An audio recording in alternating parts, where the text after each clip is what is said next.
दोस्तों, यह social media का दौर है जिसमें हर कोई सोशल मीडिया यूज कर रहा है। सोशल मीडिया यूज करना कोई बुरी बात नहीं, लेकिन बिना बैकग्राउंड जाने किसी पर इतना भी ट्रस्ट नहीं करना चाहिए कि आगे जाकर आपकी लाइफ ही खतरे में पड़ जाए। ऐसा ही होता है इस मूवी में जिसका नाम है सारी। दोस्तों, मूवी की एक्सप्लेनेशन शुरू करने से पहले आप सभी से छोटी सी रिक्वेस्ट है कि अगर आपने हमारे चैनल को सब्सक्राइब नहीं किया है तो अभी सब्सक्राइब कर लीजिएगा, क्योंकि हमारे चैनल पर क्राइम, सस्पेंस, थ्रिलर और रोमांटिक मूवीज की एक्सप्लेनेशन वीडियोस आती रहती हैं। तो चलिए दोस्तों, कहानी की शुरुआत करते हैं। दोस्तों, कहानी शुरू होती है 6 महीने पहले, जिसमें हम देखते हैं कि एक किट्टू नाम का फोटोग्राफर पार्क में नेचर की तस्वीरें क्लिक कर रहा है कि अचानक उसका ध्यान एक लड़की पर जाता है जिसने साड़ी पहनी हुई थी और इस साड़ी में वह बला की खूबसूरत नजर आ रही थी। दोस्तों, इस लड़की का नाम आराध्या होता है। अब हम देखते हैं कि किट्टू दूर से ही आराध्या की फोटोज और वीडियोस क्लिक करने लगता है। आराध्या जब पार्क से निकलने लगती है, क्योंकि किट्टू उससे काफी दूर था, तो वह अपनी बाइक की तरफ दौड़ने लगता है, लेकिन रास्ते में ही वह एक आदमी से टकरा जाता है, जिस वजह से किट्टू उसकी नजरों से ओझल हो जाती है। वह जल्दी से बाइक स्टार्ट करता है, लेकिन उसकी बाइक भी स्टार्ट नहीं होती। दरअसल वह आराध्या का पीछा करना चाहता था, लेकिन बहुत देर हो चुकी थी। इस बात से किट्टू बहुत उदास हो जाता है और जल्दी से घर जाकर आराध्या की फोटो डेस्कटॉप पर जूम करके देखने लगता है। अगले दिन हमें दिखाया जाता है कि किट्टू एक कॉलेज के पास बैठा हुआ किसी का वेट कर रहा था। वहाँ एक लड़की की स्कूटी खराब हो गई थी, तो वह लड़की किट्टू से हेल्प मांगने लगती है। किट्टू उस लड़की की स्कूटी ठीक कर देता है। वह देखता है कि उस लड़की के पीछे आराध्या बैठकर जा रही थी।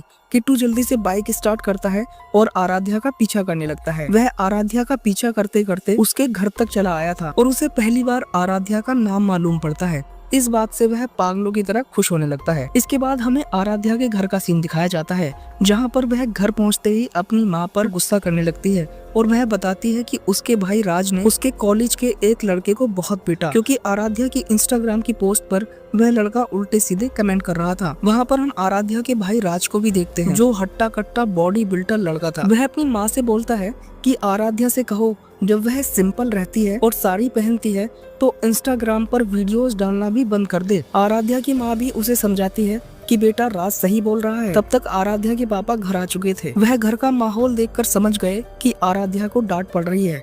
वह आराध्या को अपने पास बुलाते हैं और उसे समझाते हैं कि अगर तुम्हें यह करना अच्छा लगता है तो बिना डरे तुम अपना काम कर सकती हो, तुम्हारे पापा तुम्हारे साथ हैं। आगे हम देखते हैं कि अगली सुबह राज वर्कआउट कर रहा था, तभी आराध्या उसके पास आकर कहती है कि तुम लोगों के साथ मारपीट करना बंद कर दो। राज आराध्या से कहता है, तुम इंस्टाग्राम की पोस्ट डालना बंद क्यों नहीं कर देती? अगर कोई उल्टे सीधे कमेंट्स करेगा तो वह उसे जरूर पीटेगा। आराध्या राज से साफ मना कर देती है, क्योंकि इंस्टाग्राम पर उसके अच्छे खासे फॉलोवर्स हैं जो उसकी पोस्ट देखना बहुत पसंद करते हैं।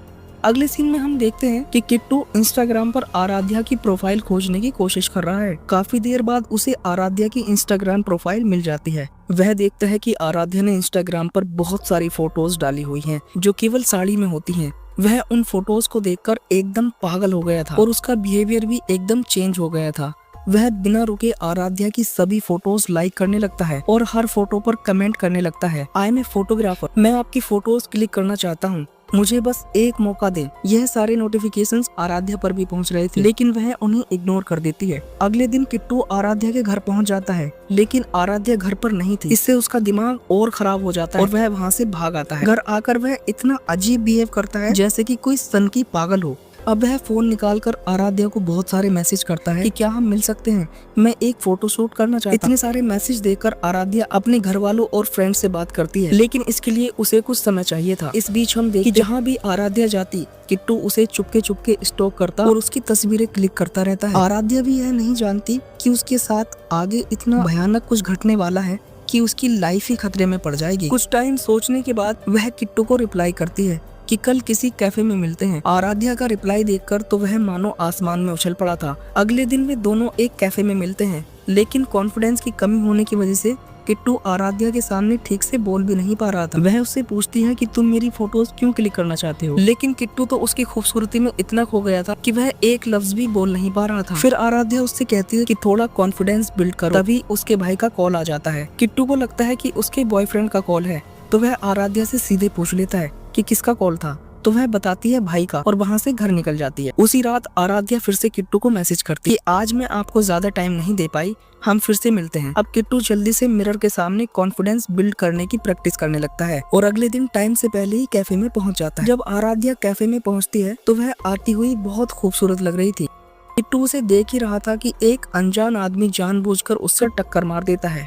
यह देखकर किट्टू गुस्से से लाल पीला हो गया था, लेकिन बाद में हम देखते हैं कि आराध्या और किट्टू फोटोशूट की बातें करने लगते हैं। किट्टू नोटिस करता है कि वह अनजान आदमी बार बार आराध्या को अभी भी घूर रहा है। तभी आराध्या किट्टू से पूछती, फोटोशूट के लिए तुम्हें किस तरह की लोकेशंस और ड्रेसेस पसंद है? वह इस बार कॉन्फिडेंटली जवाब देता है और वे घूमने और शॉपिंग करने का प्लान बनाते हैं। इसके बाद हम देखते हैं कि किट्टू आराध्या को बोलता है कि थोड़ी देर बाहर वेट करो, मैं आता हूँ। जैसे ही आराध्या बाहर चली जाती है वह पास में रखी गर्म चाय उस आदमी के मुंह पर फेंक देता है और वहाँ से भाग जाता है। आगे हम देखते हैं कि वे दोनों कपड़े और लोकेशंस चूज करते हैं और फोटोशूट स्टार्ट करते हैं। फोटोशूट के दौरान किट्टू आराध्या के कपड़े ठीक करने लगा, लेकिन उसके इरादे साफ पता चल रहे थे। वह आराध्या को हवस भरी नजरों से देख रहा था। इसी बीच आराध्या का भाई राज वहाँ पहुँच जाता है और किट्टू की इन हरकतों को देखकर उसे घूरने लगता है। इससे किट्टू की हालत टाइट हो गई थी। वह 10 से 15 मिनट में फोटोशूट खत्म करने को बोलता है। तब तक राज वहीं पर बैठकर फोटोशूट देखने लगता है। लेकिन इसी बीच जब किट्टू आराध्या के बाल और साड़ी ठीक करने के बहाने उसे टच करता है तो राज किट्टू का कॉलर पकड़ लेता है और उसे आराध्या से दूर रहने को बोलता है और उससे कहता है कि आज के बाद अगर उसकी बहन के पास वह आसपास भी दिखा तो वह उसके हाथ पैर तोड़ देगा। दोस्तों आगे हम देखते हैं कि किट्टू अपने रूम में आराध्या की बड़ी सी तस्वीर के सामने बैठा है और खुद से बातें कर रहा है जैसे कि वह कोई साइको और पागल हो। और वह बोलता है कि आराध्या, तुम्हारा भाई हमारा रिश्ता तोड़वाना चाहता है, लेकिन वो ऐसा नहीं होने देगा। किट्टू ने अपने दिमाग में यह बैठा लिया था कि आराध्या उससे प्यार करती। अगले दिन मेला घूम रही थी तो उसके फोन पर किट्टू के मैसेज आने लगते हैं। वह मैसेज देखती है तो किट्टू ने उसे फोटोशूट की तस्वीरें भेजी थी, लेकिन वह देखती है कि उनमें से एक फोटो उसके मेले की ही फोटो थी। वह घबराकर इधर उधर देखने लगती है। तभी अचानक किट्टू आराध्या के सामने आ जाता है। वह उससे पूछती है कि तुम्हें कैसे पता चला कि मैं मेला घूमने आई हूँ? तब किट्टू थोड़ा सा घबरा गया, लेकिन वो बात को संभालते हुए उसे बताता है कि तुमने कल ही तो इंस्टाग्राम स्टोरी डाली थी, वहीं से मालूम पड़ा। आराध्या किट्टू से कल फोटोशूट पर हुए झगड़े के लिए माफी मांगती है, लेकिन किट्टू बोलता है कि तुम क्यों सॉरी बोल रही हो, गलती तुम्हारे पागल भाई की है। वह ऐसा सुनकर किट्टू पर भड़क जाता है और उससे कहती है कि उसका भाई पागल नहीं है, उसे बस मेरी फिक्र रहती है। यह देखकर किट्टू आराध्या पर और चिल्लाने लगता है। इसके बाद आराध्या किट्टू को साफ बोल देती है कि हमारी बात फोटोशूट तक की तय हुई थी, फोटोशूट खत्म हो चुका है और इसके आगे कुछ नहीं, अब मुझे तुमसे कोई लेना देना नहीं है। और वहाँ से गुस्से में वह चली आती है। अगले दिन हम देखते हैं कि किट्टू गेटअप चेंज करके आराध्या का पीछा कर रहा था और उसकी छुप छुप कर फोटो भी निकाल रहा था। आराध्या के भाई को यह बात मालूम पड़ जाती है तो वह अपने दोस्तों को लेकर किट्टू के घर पहुंच जाता है, लेकिन वह देखता है किट्टू का कमरा सिर्फ आराध्या के फोटोज से भरा हुआ था। यह सब देखकर वह किट्टू को बहुत मारता है। लेकिन देखने वाली बात यह थी कि किट्टू चुपचाप बिना कुछ कहे मार सहन कर रहा था। राज उसका कॉलर पकड़कर उसे वार्निंग देता है कि कभी भी वह आराध्या के पास दिखा तो वह उसे जान से मार दे। उसी रात किट्टू आराध्या को मैसेज करता है कि अब तुम भी अपने भाई की बातों में आ गई हो, अब मैं तुम्हारे भाई को ही नहीं बल्कि तुम्हारी माँ को भी मार दूंगा। आराध्या उस समय खिड़की के पास बैठी थी। जैसे ही वह पर्दा हटाकर बाहर देखती है तो वहाँ नीचे किट्टू खड़ा होता है, जिसे देखकर वह बुरी तरह डर जाती है। अगले दिन आराध्या अपनी फैमिली को सारी सच्चाई बता देती है। तब आराध्या के पापा राज को समझाते हैं कि आगे ऐसी कोई भी हरकत मत करना। उनकी जान पहचान का एक सीआई था, वह उसके थ्रू यह मामला चुपचाप निपटवाना चाहते थे। आगे हम देखते हैं कि पुलिस किट्टू को उठा लेती है और आराध्या को परेशान करने के लिए उसे बहुत मारती है, लेकिन किट्टू पुलिस वालों को बताता है कि आराध्या उससे प्यार करती है, लेकिन उसकी फैमिली उनके खिलाफ है। तभी पुलिस वाले उसे आराध्या का लिखा हुआ एक नोट दिखाते हैं, जिसमें लिखा था कि किट्टू ने उसे धमकाया और घर के बाहर आकर डराया भी है। किट्टू पुलिस वालों को बोलता है कि आराध्या तो भोली है, वह उससे प्यार करती है, वह उसका टेस्ट ले रही है। पुलिस वाले समझ गए थे कि इसकी मेंटल हेल्थ ठीक नहीं है, तो वे उसे लास्ट वार्निंग देते हैं और कहते हैं कि आराध्या को परेशान किया तो सीधे उठाकर तुम्हें जेल में डाल देंगे। लेकिन उसी रात किट्टू फिर से आराध्या के घर की दीवार फांदकर उसके घर के अंदर घुस जाता है और राज के कुत्ते को जहर मिलाकर खिला देता है। इसके बाद वह आराध्या के कमरे से उसकी साड़ियाँ उठा ले जाता है। अब हम देखते हैं कि अगली सुबह राज का कुत्ता मर जाता है।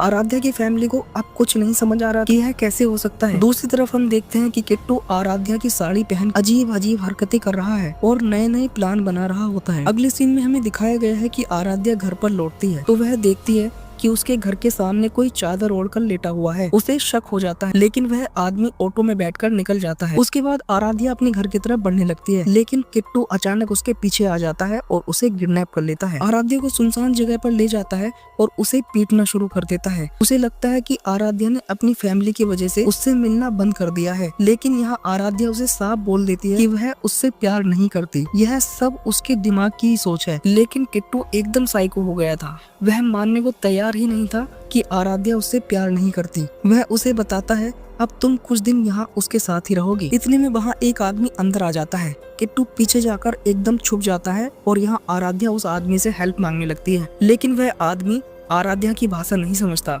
वह फिर उससे फोन मांगती है और घर को फोन करने लगती है, लेकिन फोन कनेक्ट ही नहीं होता।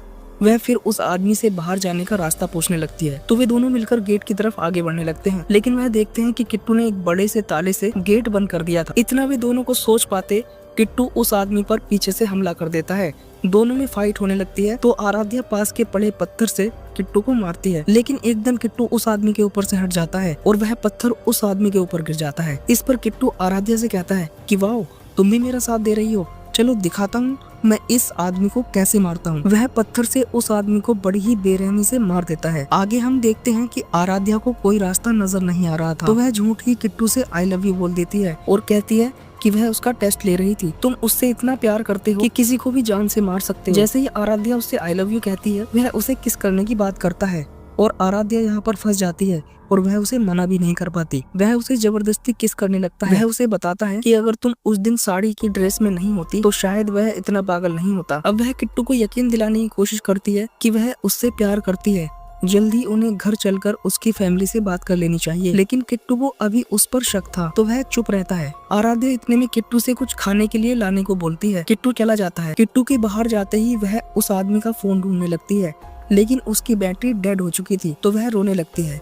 तभी वहाँ पर किट्टू आ जाता है और उसे रोता हुआ देखकर उसका शक गहरा हो जाता है। अब किट्टू आराध्या को बताता है कि आज उसका जन्मदिन है और वह उसे कुछ स्पेशल दिखाने वाला है। अब वह आराध्या के पीछे जाकर उसको जबरदस्ती टच करता है और वे केक काटने लगते हैं। इसके बाद वह आराध्या को बताता है कि तुम्हारा भाई राज हमें मिलने नहीं देना चाहता था, तो वह उसे भी उठा लाया है, जैसे कि वह आराध्या को उठाकर लाया था। वह अपने भाई को देखकर रोने लगती है। इससे किट्टू का शक अब पक्का हो गया था कि आराध्या उसे झूठ बोल रही है। वह यह सब देखकर राज को चमाटे मारकर होश में लाता है। राज अपनी बहन की यह हालत देखकर हाथ खोलने की कोशिश करने लगता है, तभी किट्टू उसके सर पर एक बोतल तोड़ देता है। अब वह आराध्या को बोलता है कि अब तुम ही अपने भाई की उंगलियां काटोगी।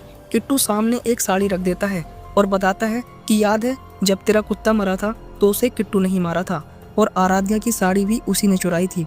अब वह आराध्या से बोलता है कि आराध्या ये साड़ी बदल कर आओ। वहाँ पर राज किट्टू की गंदी हरकतें देखकर रोने लगता है, लेकिन जैसे ही किट्टू अपना ध्यान उससे हटाता है तो राज अपनी रस्सियां खोल लेता है और वह किट्टू को मारने लगता है। राज आराध्या को वहाँ से भागने को बोलता है, वह वहाँ से भाग जाती है और हम देखते हैं कि किट्टू और राज के बीच जबरदस्त फाइट होने लगती है, लेकिन बाद में किट्टू को एक पेचकस मिल जाता है जिससे वह राज को जान से मार देता है और आराध्या को ढूंढने लगता है। और हम देखते हैं कि गेट बंद होने की वजह से आराध्या वहाँ से नहीं भाग पाती और वापस अपने भाई को मरा हुआ देखती है और दहाड़े मारकर रोने लगती है। अब उसके धैर्य की सीमा टूट चुकी थी। इतने में ही वहाँ किट्टू आ जाता है और वह जैसे ही आराध्या के पास आता है तो उसी पेंचकस से वह ताबड़तोड़ किट्टू पर वार कर देती है, जिससे किट्टू वहीं पर दम तोड़ देता है। आगे हम देखते हैं कि आराध्या घर पहुंच जाती है और वह अपने अलमीरा से सभी साड़ियां निकालकर घर के बाहर जला देती है और ये कहानी यहीं पर खत्म हो जाती है। तो दोस्तों उम्मीद करते हैं इस तरह की वीडियोस आपको जरूर पसंद आ रही होंगी। अगर ये वीडियो आपको पसंद आया तो अभी इस वीडियो को लाइक कर दीजिएगा और चैनल को सब्सक्राइब कर दीजिएगा। मिलेंगे दूसरी वीडियो में, तब तक के लिए बाय बाय। जय हिंद, वंदे मातरम।